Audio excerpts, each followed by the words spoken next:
Good afternoon, ladies and gentlemen. Welcome to our event about Mexico, which was planned within the framework of the dual year 2015, the Year of Mexico and the UK in Mexico agreement between the Mexican and the UK government. Some of the aims of this agreement include creating opportunities in various key sectors to strengthen existing partnerships with Mexico, creating new commercial, cultural, and educational opportunities between the UK and Mexico, and also demonstrating the impact and effectiveness of arts, education, and science as a catalyst for change within individuals, communities, and nations. First of all, I would like to mention, for those of you who have not received my email updates about this conference, we would like to convey Ambassador Gomez Pickering's apologies, given that other pressing commitments have forced him to unfortunately cancel his visit to York.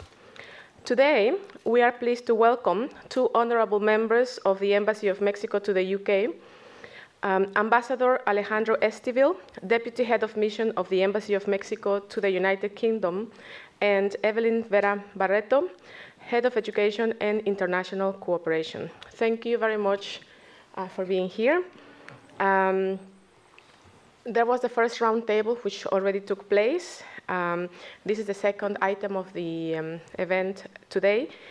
And then there is a reminder that there is a new roundtable being set up at the end of this lecture after the break in the Tree House, where some of whoever is interested, students, whoever is interested, there will be a discussion about the recent events going on in Mexico, especially about security, any current events about Mexico. So, like they say, without further ado, I'll leave you with Ambassador. Thank you very much. Thank you for being here. It's really important for me to approach the University of York. As she was saying, Ambassador Gomez Pickering was called for a meeting about the wrap-up of the recent visit of Prince Charles to Mexico. And because of that, he was unable to come here. But for him, it was very, very important to be here. He wanted to be here. It's an area that is very related even to his heart. His name, Gomez Pickering, is related to an area very near of York. His family is related to this part of England. At the same time, it's very important what she said. We are facing difficult times because of a situation in Mexico. You can see the people that is demonstrating here around here. I'm very, very sensible, and I really appreciate their presence here. And we have decided that it's important to have a dialogue, a very open dialogue, and to open the embassy as a channel of communication as the best as we can to convey to the Mexican authorities all the feelings of all the communities, and mostly the Mexican community overseas and the Mexican community here. Every time that I'm asked about what is important about the Mexico-UK relationship, I think in three legs. One is, of course, the political good relationship that we have with the United Kingdom, the country that first recognized among the European countries Mexican independence, a very interesting process of understanding between the two governments in terms of free trade, governance, climate change, G20 strategies, development. There's a second leg, which could be the economics, in which trade is growing. We have important investments from the United Kingdom towards Mexico in a moment in which Mexico is having important transformations that have been changing our laws, mostly in 11 different, very relevant laws that has provoked an interest in investment in Mexico in trade. And a third leg, which is for me the most important, which is the academic sector, and a great tradition between Mexico and the UK in terms of the amount of students that come from Mexico to this country. You cannot imagine even the figures, but for a long time we have been fighting between the UK and the United States with this huge border and the intense relationship that we have with North America. And some years there are more Mexican students coming to the UK than going to the United States. This year is not the case because of different reasons, but some years there are more students. So to be close to the students, to be close to the Mexican community here in the United Kingdom is one of the most important things for us, and to hear them and to convey the messages. And of course, their preoccupation, their worries about how Mexico is developing in this moment. I will dedicate this first part of my presentation here in York to talk about how Mexico is trying to develop as a key player in the international arena and present to you some of the challenges and virtues of the country in terms of this dialogue with different international stakeholders. The truth and the main message of this is that there cannot be a real sustainable change in the country and a better way to aim all our resources toward the correct development and genuine development that we need without international support. That is something that Mexico learned many years ago with an important change in its international policy that happened, I believe, around the 1985-96 when we, because of these different reasons, we had a terrible earthquake that demonstrated the importance of civil society in our country, and in 1986, the importance of going to the GATT. That provoked an important process in which Mexico has become a more internationalized country. In that sense, Mexico is today one of the most open countries to the world and is respecting values like freedom of speech, freedom of transit, all those values, and has also taken seriously an agenda in terms of human rights, trying to be better in terms of democracy. Our foreign policy, I'll try to go first to that. And the most important thing for me is that you imagine where is this country geographically. And maybe for people that is not so related to Mexico, this message could be important. It's difficult to think about a subject, a controversial, debated subject, in terms of what is international arena, that Mexico has not something to do with it or say to it. The relationship with the South and the North, migration, developing versus developed countries, cultural struggles between a very Latin country, very related to an Anglo-Saxon country like the US. Population outside today is very important for every country of the world, your exodus, the people that has, your diaspora, the people has gone all the way to another country. In the case of Mexico, 10% of our population lives overseas. That has important impact in terms of voting, in terms of development, in terms of remittances, in terms of trade, in many different things. So what is important is to think about Mexico as a very multi-belonging country. It has relationship with many different regions of the world and has to work in all those regions. At the same time, it's quite different to other countries because the relationship with one single country represents a magnet that is calling for the foreign policy a lot. And you have to be at the same time very aggressive to present your interest and sometimes defensive for the influence of that. There are historical reasons for you that know about the Mexican history, in which the Spaniard colony was a big country for Mexico, in which half of our territory was in what today is the United States. And because of many reasons in the 19th century, a lack of colonization done by the Mexicans at that moment because of lack of resources, and different internal situations of the United States in the struggle between the northern states and the southern states provoked a more aggressive colonization of the US, a war, and at the end the loss of an important part of our territory. But we are now in another moment. And this country has this magnet in front of it and has to compensate it with something. So you can hear that in my presentation that I will talk about those bilateral belongings in which the United States and North America is so important, and at the same time, a very keen country in terms of promoting multilateral agenda, because it's the best way to have a real presence in the international arena in which this importance of the North American region is balanced. So I will follow a little bit of my notes to give you some of the important messages that for me are the more interesting in terms of a foreign policy that we are trying to promote, and at the same time to talk about what is new in that foreign policy. As I was saying, multiple belongings, multilateral vocation, and changes that are taking place today in the we belong to, first, an area called, of course, Central America. What is important for us today in Central America? For a long time, Mexico has been oblivious of the importance of its neighbors of the south. There's a need to provoke our real shape in the world, considering our importance in the global area, but also our area of influence. And there are cases very important for us in this arena. All the struggles that we are facing in terms of drug trafficking, and another subject that is so relevant for the world, in which Mexico is quite involved because we are a country of huge transit of drugs that come towards Mexico and they go to the northbound with a correspondent, very difficult to handle southbound traffic of weapons and bulk cash. Well, it's a problem that is not only of Mexico. It's a very regional problem that starts in the northern part of the South American area. All Central America goes to Mexico and goes on to the United States until Canada.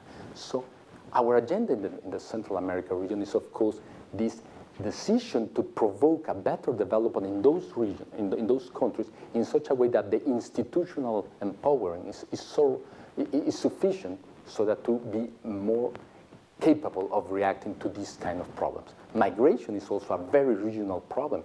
Today, bigger than the Mexico-US migration that has been documented for a long time, is bigger the migration inside Mexico, the migration from Central America to Mexico, and bigger than that, the migration of Mexicans inside the United States. I will say some other notes that are important for audiences like you. There's no other country has more consulates in the US than Mexico. We have 51 consulates. The last one was opened in Anchorage, Alaska. Was a need for a consulate of Mexico in Anchorage, Alaska. Why are so many Mexicans there?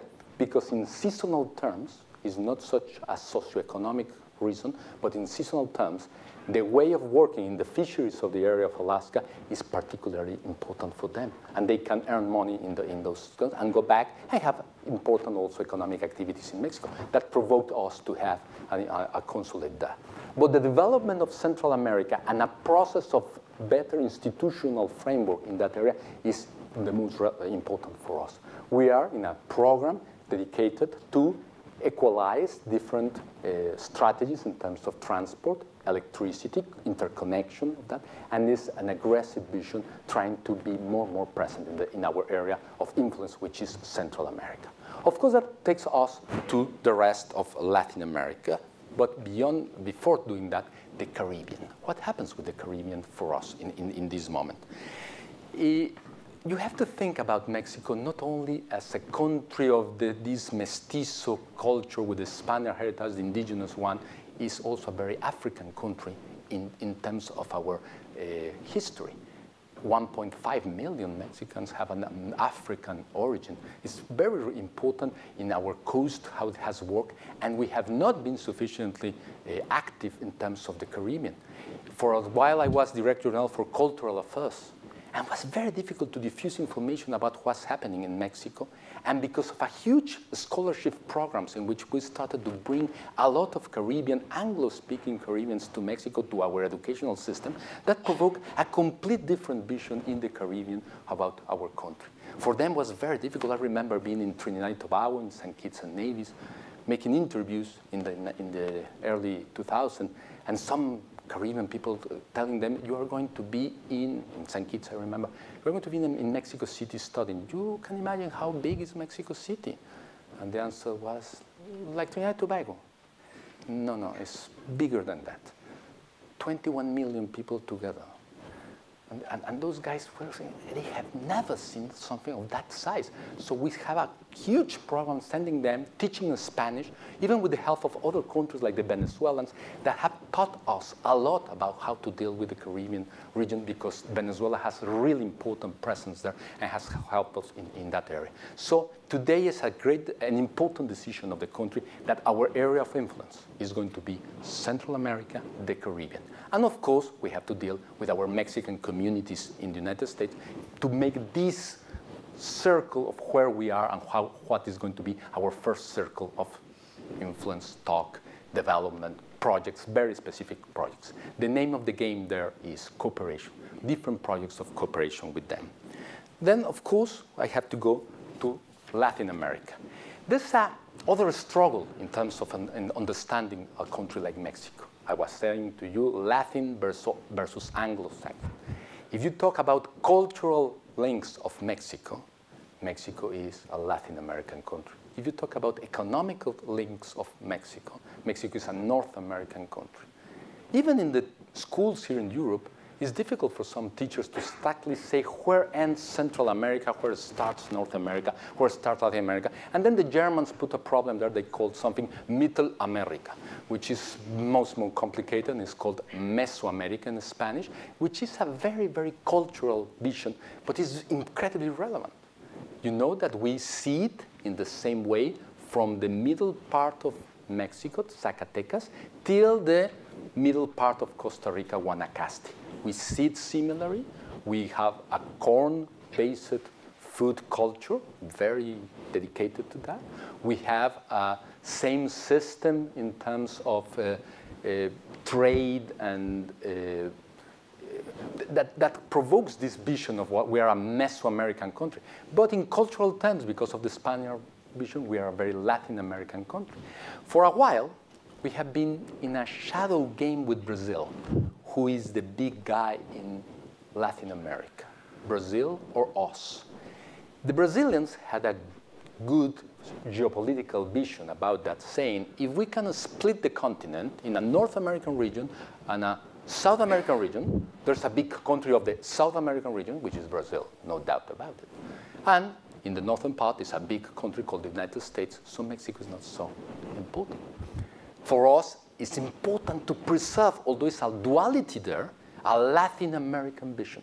And that's why we're fostering different visions, different projects to provoke that. And one of the important new things about this regional vision in case of our country is not to split the continent and provoke linkage among different areas in what is most possible, more appealing to continue as a unity. That's why we launched something that at this moment is very interesting for the British audiences called Alianza del Pacífico, the Pacific Alliance, that started with 4 countries, Mexico, Colombia, Chile, and Peru, that are working together in the areas in which it's possible to work together, provoking a better economical linkage, a lot of cooperation, and a lot of trust. Just examples, in a Q&A section, we can go in detail of that, but we decided not to put visas for those countries, not anymore. We trust, and if it's a Chilean or a Colombian or Peruvian traveling to Mexico, only with the good information that he provides, and that information is confirmed at the port of entry to Mexico, no problem with that.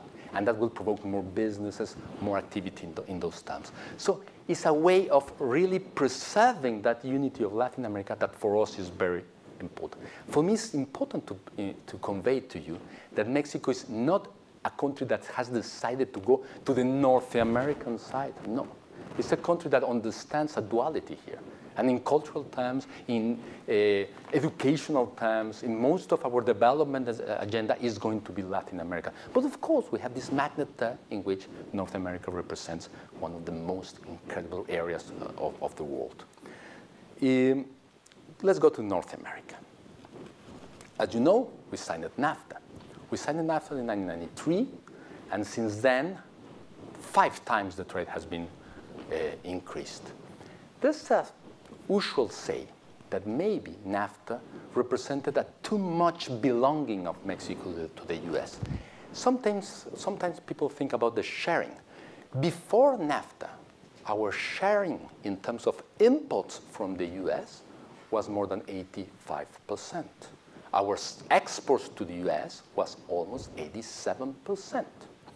5 times trade grows until this 500 billion per year. It's a border, to say a figure, in this time, the border in Mexico trades 1 million per minute. So while I'm speaking here, it's 70,000 containers per hour. During my speech, my talk with you, it's going to happen that in the border.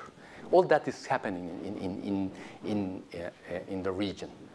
But what happened after NAFTA, after these 20 years of NAFTA? Are we still too much belonging to the US?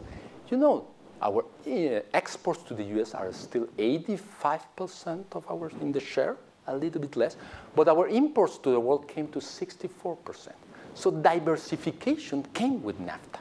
But at the same time, a lot of the new things happened in terms of logistics problems, virtues, areas that are being supported, areas that have won, areas that have been in a not so fast movement, new developments in the border, the most technological ones, new things that have happened in that area that have provoked incredible cases.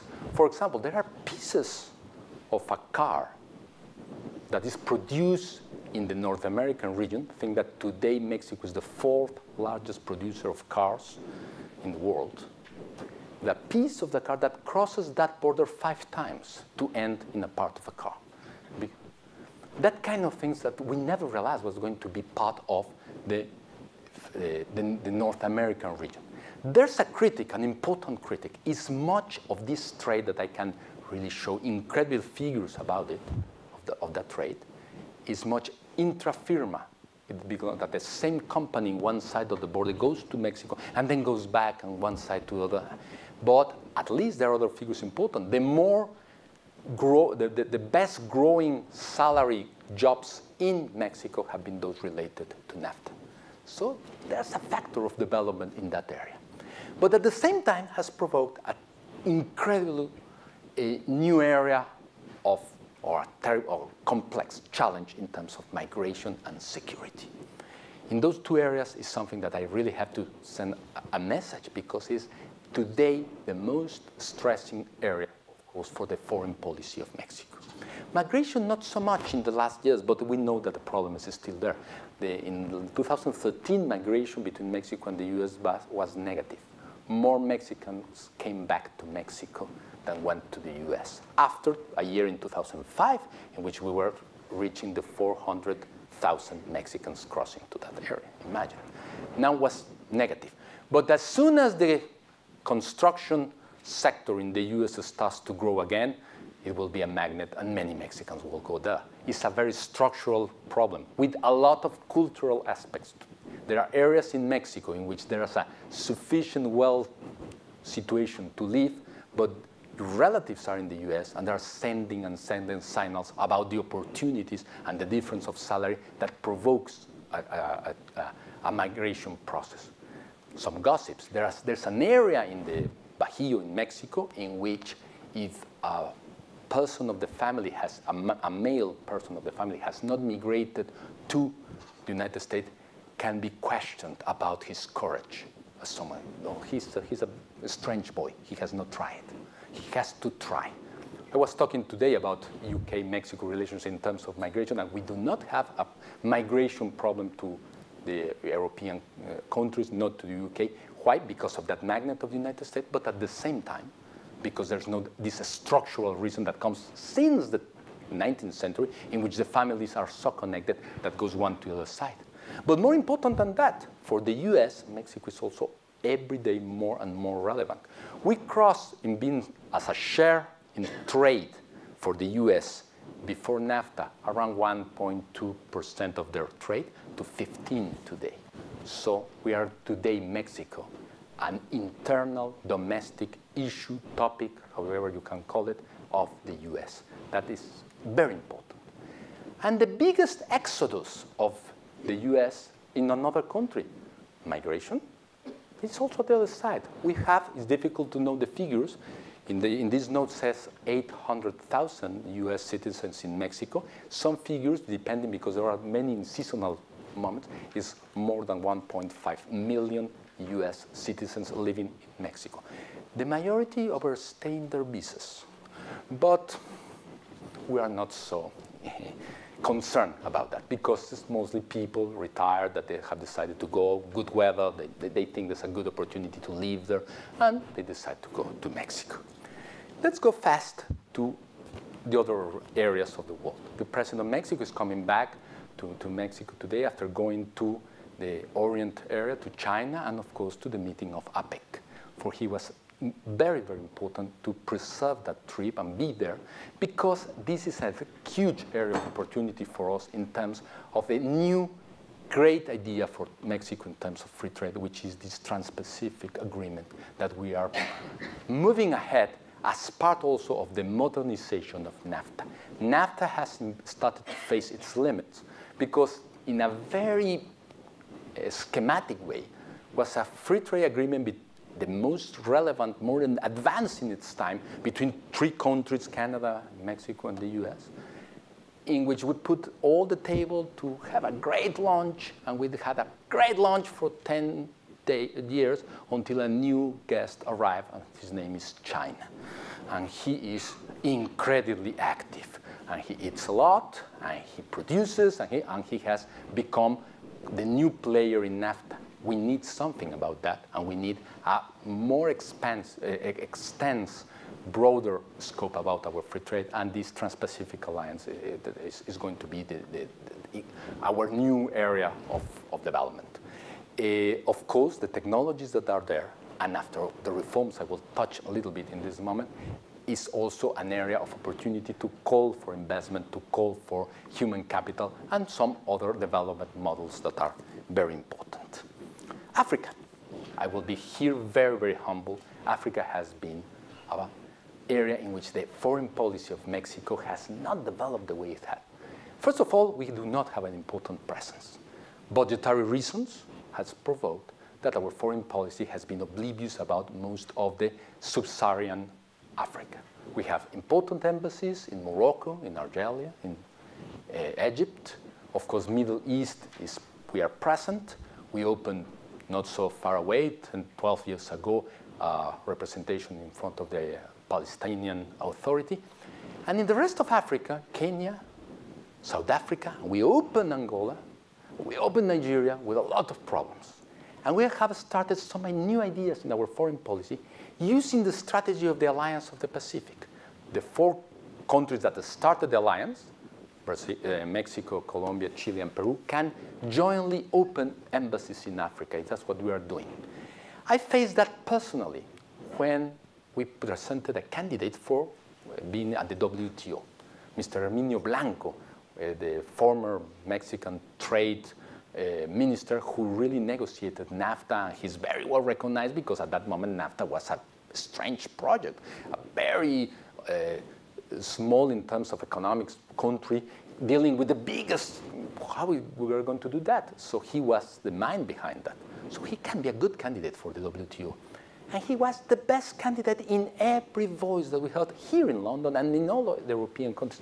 But our presence in Africa was not sufficiently big, really to provoke a sufficient number of votes. And at the end, we received a message. Yes, you could have the best candidate for that, but the presence in Africa is something that you have to cultivate. That's why our minister is traveling there, but it's an important challenge for the future. I go fast to the multilateral agenda. As I was saying, how can a country like Mexico, having this incredible border of 3,000 kilometers in which everything happens, which is at the same time so modern and so old and primitive, because it happens. As another anecdote, there's one point of entry in the Laredo area called the Laredo 3 Bridge.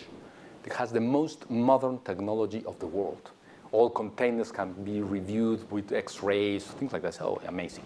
And if you move 200 kilometers from there, there is a place in which we have a boat, a plane-like boat, in which 5 cars go up, and someone pulls that with ropes and that's a port of entry between the two countries. Very complicated situation in which you have the 25th century border and the 12th century border so close. We have to think about this two-speed of the country. And one of the ways to do it is really trying to provoke international agreements, international visions. And I can tell you that during the last 4 or 5 years, the multilateral agenda has worked keenly about some of the most important projects that for Mexico are at this moment very, very intense. And of course, migration has been dealt in the multilateral agenda. Of course, weapons, traffic of drugs, which is something that we think that has to be dealt not in so bilateral vision between Mexico and the US, in a more regional and international vision. So this multilateral agenda is one of the most important things that we have to promote for a future. We were champions in the area of climate change. One of the countries that's going to be very, very harmed by the climate change is Mexico. We have a lot of water concentrated in one state, Tabasco. And the northern part, a big, big desert. Again, the border, sorry, but I was still about that border, but you know that Mexico has an agreement of 1944 of providing water of Mexico in the Rio Grande from northbound, from Mexico to the US. And we receive water in the Colorado River. Both basins are struggling a lot to have that water. Can be a really area of problems, international problems for Mexico. We give 1 drop of water in the Rio Grande River. We receive 5 in the Colorado. In the Rio Grande River, we have a system of accountability of 5 years. We have to present how much water have we given to the US every 5 years. In the Colorado, it's every year. Today is the 4th year of the process of that agreement that we have in the United States to provide that water to the Texas state, mostly, it is the Texas state now, and we have not given a single drop of water in 4 years. We have 1 more year to complete our debt. It's going to be complicated. Maybe a good hurricane will arrive, but it's not the best way to solve problems, to ask to hurricanes to arrive. But it's one of the areas that is. So climate change is for us one of the most important things to do. So we organized famous COP16, and we were the starters of this called the Green Fund, a system in which financial sector takes a more responsible approach towards this big, big problem that we all have, and with that vision provokes a system in which technology can be, from one side to the other of the world, moved. We were champions as well of an armed trade treaty. 2 weeks ago, I was in the parliament here in the United Kingdom talking about one example of good relationship between the executive branch and the legislative branch of a country, in this case Mexico, talking about this arms trade treaty. We need that all those little weapons, but they are really the harming ones, we have a system, a control in their trade. As you can imagine, is one of the topics of much more disagreement with the United States that we have. As drugs flow northbound, weapons, arms flow southbound. And the power, the gun power that the gangs in Mexico have is amazing. And it's part because they are nourished systematically with that kind of terrible weapons. And we need that. It's going to be difficult. The United States have not signed the treaty, but at least there's a system that works in the multilateral agenda that is going to end, supposedly, in the best ideal scenario, with a responsibility for every exporter of weapons of where those weapons end. You cannot sell them just like that, as is happening today. In a gun ferry in Arizona, you can buy a Barrett 50. I think that the Second Amendment was designed to defend yourself, to defend your property, not to sell Barrett 50 that will end in Mexico killing policemen or killing members of the army. We also were working very closely with the United Kingdom in a project of William Hague and David Cameron called the summit against sexual violence in conflicts. Something that for us is also important, that in the international arena, that kind of hostility, of harassment against population does not go on again. So there are new things in the multilateral agenda that also can be interesting for us. You have heard maybe, the Mexicans surely will know about it, that Mexico is at the edge of having a presence, a more important presence in peacekeeping operations. For Mexico, it's also a groundbreaking process. As the reforms in the energy sector that I will touch on for a moment, this decision of the executive power, though, to produce the possibility on more systematic means of our armed forces to be in peacekeeping operations is something that for this Mexican society is still under debate, but there's sufficient interest and sufficient support for the society so that to go ahead with that. It's going to be a new thing that is going to happen. We have been in that. You know that Mexico is the 11th provider of resources for the United Nations. It's an important amount of money, and we never participate. Well, we have participated 3 times in that.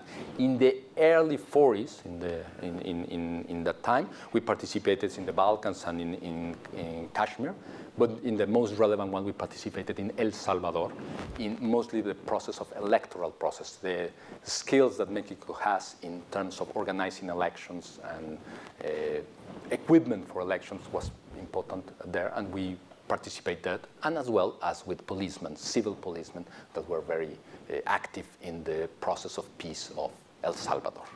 Okay. For example, another case, today we are working in the case of Ebola. It's another area that is nothing in this moment related to Mexico, but we have an experience, so we decided to be very active in the case of Ebola, and we are providing equipment for other countries. In this case, it's Cuba, and with China. It's difficult for Mexico to provide with the infectologists. We are providing doctors and nurses that go to the western part of Africa, but mostly with equipment and what we call infection intelligence that goes to that area in hands of other, in this case, Cubans are working very well on this. You remember that the swine flu should not be called the swine flu, but it's HNA, I don't remember exactly, but was sparked in Mexico, and Mexico developed a huge experience dealing with that, something that for us Mexicans was difficult because the way to deal with it was to develop a new system of social deterrence, so having this kind of gatherings, having them with sufficient elements that can contain any kind of contagious. And because of that, we were very, very recognized by the World Health Organization, and now that we are working in that area also in the case of Ebola. G20, something I should also mention, we are one of the countries most interested that the financial sector moves in such a way that provokes growth. Now the agenda of the G20 is getting tougher. I know that. There's still that division between developed countries and developing ones, not as 5 years ago, but Mexico tries to be a connecting country between those parts. And in general terms, we have a really active and important pragmatism in those areas of multilateralism to work ahead. So let's have some conclusions that for me are important, and that gives me the floor to touch some important areas. First of all, I think Mexico is a very big country. I want you to face it that way. Of the 14th economy worldwide, and important in terms of GDP, the second economy in Latin America, you know, and a country that has tried different strategies to that size and that relevance, take it in such a way that provokes a very important change in terms of the social development of the country.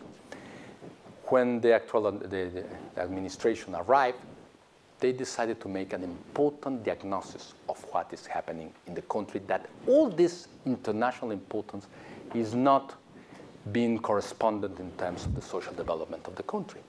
And that was the result of that diagnosis, that I really believed was a well-done diagnosis, is that we needed a good set of reforms in a huge range of legal aspects that are quite related one to the other.